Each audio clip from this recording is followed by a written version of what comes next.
Sveicināti! Šoreiz vēršos pie Latvijas sabiedrības, pie cilvēkiem mūsu zemē ar jautājumu. Vai jums kādam ir zināms tāds cilvēka vārds kā Violeta Garena, kura strādājot it kā portālā Delfi? Kad sazinājos ar portālu Delfi, viņi sacīja, ka it kā esot, taču ir pamatotas šaubas vai netiek melots. Pieminēšu kontekstu, kādā sakarā tiek meklēta Violeta Garena. Proti, 2023. gadā viņa piedalījās noziegumos pret mani Mareku Markus, mani apmelojot telefonu sarunā un cenšoties, kā pati minēja šos vārdus, dzīt mani stūrī.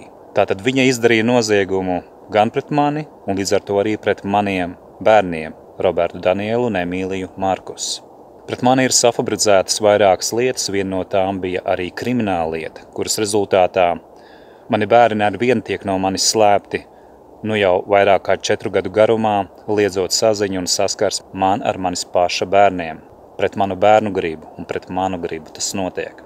Tagad ir jautājums, vai Latvijā ir kāds cilvēks, kas pazīst šo Violetu Garenu, un tā kā portāls Delfi turpmāk no saziņas ir izvairījies, tad es šo jautājumu aktualizēju ikvienam Latvijā un lūdzu sazināties ar mani uz e-pastu manai-tautai@gmail.com vai arī uz manu tālruni 298 11361. Es atgādinu, ka es meklēju šo sistēmas pakalpiņu, kas pildīja noziedzīgu rīkojumu pret mani, un ja jums ir zināma jau kāda informācija par šo noziedznieci, sniedziet šo informāciju man vai maniem draugiem, radiniekiem.